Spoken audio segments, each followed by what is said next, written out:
اس وقت میں امریکی دارالحکومت واشنگٹن ڈی سی میں ہولوکاسٹ میوزیم کے اندر موجود ہوں۔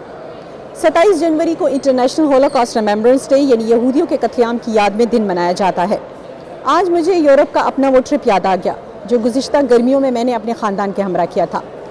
یورپ کے اس ٹرپ پہ مجھے ان حراستی مراکز بھی جانے کا اتفاق ہوا جو پہلی جنگ عظیم کے بعد اور دوسری جنگ عظیم کے دوران ہٹلر نے بنوائے تھے۔ نازی جرمن یورپ بھر سے لاکھوں یہودیوں اور جنگی قیدیوں کو اکٹھا کر کے جرمنی کے زیر قبضہ ملکوں میں بنائے گئے ان حراستی کیمپوں میں لاتے اور بڑے پیمانے پر ان کا قتل عام کیا جاتا۔ اسے ہٹلر نے فائنل سولوشن یعنی حتمی حل کا نام دیا تھا۔ اس دوران 6 ملین یہودی ہلاک کیے گئے۔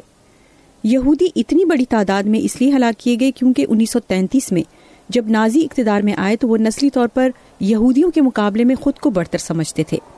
ان کے مطابق پہلی جنگ عظیم میں جرمنی کو شکست انہی کی وجہ سے ہوئی اور یہ کہ یہودیوں نے ان سے کاروبار اور روزگار چھین لیے ہیں، اس لیے ان کا خاتمہ ضروری ہے۔ ان میں سب سے بڑا آشورٹس کیمپ ہی تھا جہاں میں گئی تھی۔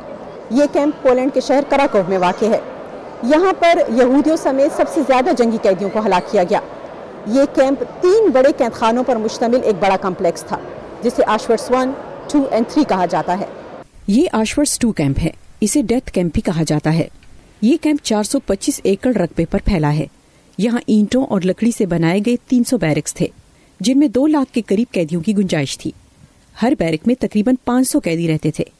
اس کیمپ کے چاروں اطراف بجلی کی خاردار تاریں لگائی گئی تھیں۔ یہ کیمپ 9 بڑے حصوں میں تقسیم تھا جنہیں علیحدہ کرنے کے لیے ہر حصے کے گرد بھی خاردار تاریں تھیں۔ مرد اور خواتین الگ الگ حصوں میں تھے اور بچے اپنی ماؤں کے ساتھ رکھے جاتے تھے۔ ان چیمبرز کے اندر قیدیوں کے سونے کے لیے چھوٹے چھوٹے بلاک نما حصے بنائے گئے تھے۔ ابتدا میں یہ ایک حصہ 3 لوگوں کے لیے تھا۔ بعد میں قیدیوں کی تعداد بڑھنے سے ایک حصے میں 7 سے 8 لوگ رہتے تھے۔ یہاں کی میوزیم میں رکھی گئی معلومات کے مطابق 1940 سے 1945 کے دوران یورپ بھر سے 13 لاکھ سے زائد قیدی یہاں لائے گئے۔ یہ ریلوے بوگیاں ابھی بھی موجود ہیں جن میں گنجائش سے زیادہ لوگوں کو بھر کر لایا جاتا۔ ہلاک ہونے والوں کے جوتے، کپڑے، سوٹ کیسز اور برتن آج بھی ڈھیروں کی شکل میں یہاں میوزیم میں رکھے گئے ہیں۔